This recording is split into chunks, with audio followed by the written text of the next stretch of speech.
जय माताजी friends, welcome back to वाघिलास खाना खजाना। आज આપણે બનાવીશું એકદમ મજેદાર અને રિફ્રેશિંગ બહુ જ હેલ્ધી સાગો જેલી શરબતની રેસીપી। આ તમે રમઝાનમાં ઇફતારમાં કે ઇફતારની દાવતમાં બનાવી શકો છો। ઓછા ટાઈમમાં અને ઓછા ઇન્ગ્રીડિયન્ટ સાથે આ તૈયાર થઈ જાય છે। ગરમી માટે બેસ્ટ ઓપ્શન છે। તો તમને જો મારી રેસીપી ગમે અને તમે હજુ સુધી ચેનલને સબસ્ક્રાઈબ ના કરી હોય તો પ્લીઝ મારી ચેનલને જરૂરથી સબસ્ક્રાઈબ કરી લેજો। તો સૌથી પહેલાં આપણે બનાવીશું જેલી। તો તમારી પાસે જે પણ બ્રાન્ડનું જેલી પેકેટ અવેલેબલ હોય તેમાંથી તમે આ જેલી બનાવીને રેડી કરી શકો છો। તેની અંદર 2 પેકેટ હોય છે। અહીંયા મેં 500 ml પાણીને ગરમ કરવા માટે મૂકી દીધું છે। હવે જે પેકેટ છે તેને એક બાઉલમાં આપણે કાઢી લઈશું। બંને પેકેટને કાઢી લેવાના છે અને પછી તેને એકદમ સારી રીતે મિક્સ કરી લેવાના છે, જેથી તેની અંદર કોઈ ગાંઠા હોય તો તે પણ નીકળી જાય। એ રીતે બંને પેકેટને એકસાથે મિક્સ કરી લેવાના છે। હવે પાણીમાં એક બોઇલ આવી જાય એટલે પેકેટ તેની અંદર એડ કરી દેવાનું છે। એકદમ સારી રીતે મિક્સ કરી લેવાનું છે જ્યાં સુધી પાવડર છે એકદમ સારી રીતે ઓગળી ના જાય ત્યાં સુધી। તો 3 થી 4 મિનિટની અંદર જ એકદમ સારી રીતે બધો જે પાવડર છે એ મિક્સ થઈ જાય છે। તો તેને ગેસની ફ્લેમ બંધ કરી તેને એક વાસણમાં ટ્રાન્સફર કરી લેવાનું છે અને અડધા કલાક માટે તેને ફ્રીજમાં મૂકી દો અથવા તો રૂમ ટેમ્પરેચર પર મૂકી દેશો તો પણ તે જેલી બની જશે। તો તેને અડધા કલાક માટે ફ્રીજમાં મૂકી દેવાનું છે। અડધા કલાકની અંદર જ જેલી એકદમ સારી રીતે સેટ થઈ જાય છે। તો તેને એકદમ મીડિયમ ક્યુબમાં કટ કરી લેવાની છે જેલીને। તો જેલીના જે પેકેટ આવે છે તેની પાછળ બધી જ રીત લખેલી જ હોય છે। તમે રીતને ફોલો કરીને જેલી બનાવી શકો છો। એકદમ આસાન રીતથી જેલી બનીને રેડી થઈ જાય છે। તો હવે જેલીને સાઈડ પર મૂકીશું। જેલી બનીને રેડી થઈ ગઈ છે અને હવે આગળની પ્રોસેસ જોઈશું। તો મેં અહીંયા પાણીને ગરમ કરવા માટે મૂકી દીધું છે અને તેની અંદર 1 વાટકી સાબુદાણા એડ કરી દીધા છે અને આ સાબુદાણાને 15 થી 16 મિનિટ જેવું તેને બોઇલ કરી લઈશું। જ્યાં સુધી આ સાબુદાણા ટ્રાન્સફરન્ટ ના થઈ જાય ત્યાં સુધી તેને બોઇલ કરી લેવાના છે। તો અહીંયા 15 થી 16 મિનિટ થઈ ગઈ છે અને સાબુદાણા એકદમ ટ્રાન્સફરન્ટ થઈ ગયા છે। તો હવે ગેસની ફ્લેમ બંધ કરી દઈશું અને એક ગરણી મૂકીશું મોટી અને તેની ઉપર સાબુદાણાને ટ્રાન્સફર કરી લઈશું।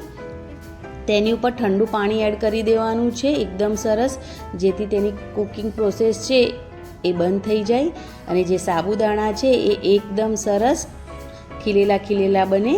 હવે 500 ગ્રામ દૂધ લઈ લેવાનું છે અહીંયા અને તેની સાથે જે પ્રમાણમાં તમને મીઠાશ જોવે એ પ્રમાણમાં ખાંડ એડ કરી તેને એકદમ સારી રીતે ઓગાળી લેવાની છે ખાંડને। અને મેં અહીંયા રૂઆબઝા એડ કર્યું છે, તેને પણ મિક્સ કરી લઈશું। એકદમ સારી રીતે રૂઆબઝાને પણ મિક્સ કરી લેવાનું છે। ખાંડનું પ્રમાણ તમે તમારા પ્રમાણે વધારે કે ઓછું કરી શકો છો અને ખાંડની જગ્યા પર તમે મધ કે સાકરનો પણ ઉપયોગ કરી શકો છો, તમારી પાસે જે પણ હોય તે પ્રમાણે।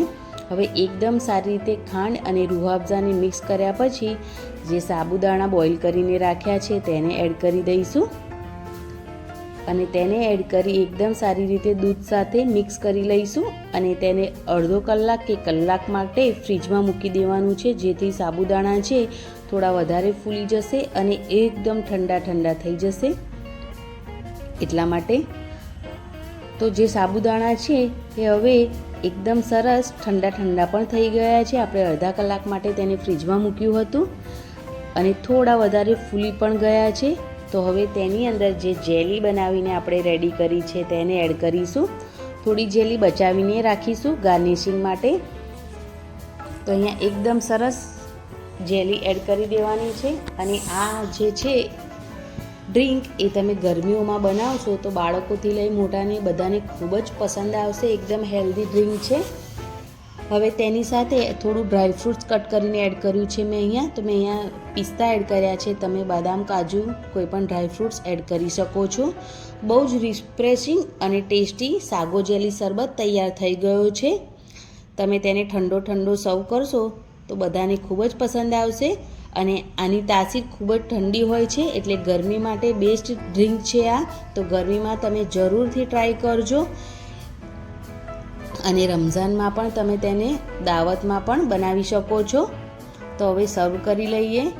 તો છે ને એકદમ ઇઝી રેસીપી, તો તમે જરૂરથી ટ્રાય કરજો, ખૂબ જ પસંદ આવશે. તેની તાસીર પણ ઠંડી હોય છે અને ગરમી પણ ખૂબ જ પડી રહી છે. તો તમે જો આ ડ્રિંક બનાવીને બાળકોને મોટાને આપશો તો તેમને ખૂબ જ પસંદ આવશે અને આ પણ એકદમ હેલ્ધી ડ્રિંક છે. તો તમે આ રેસીપી જરૂરથી ટ્રાય કરજો અને આવી અવનવી રેસીપીઓ જોવા માટે મારી ચેનલને જરૂરથી સબસ્ક્રાઈબ કરજો.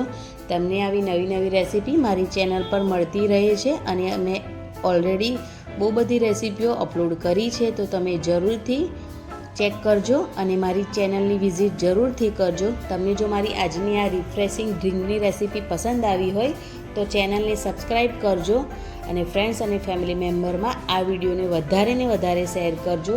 રેસીપી જરૂરથી ટ્રાય કરજો, એકદમ ઓછા ટાઈમમાં બની જશે અને તમે ટ્રાય કરો તો તમારા અનુભવો કોમેન્ટ બોક્સમાં જણાવવાનું બિલકુલ ના ભૂલતા. વિડીયો જોતા પહેલાં વિડીયોને લાઈક જરૂરથી કરજો. તો મળીએ એક નવા વિડીયો સાથે. Thanks for watching. Bye bye, take care. જય માતાજી.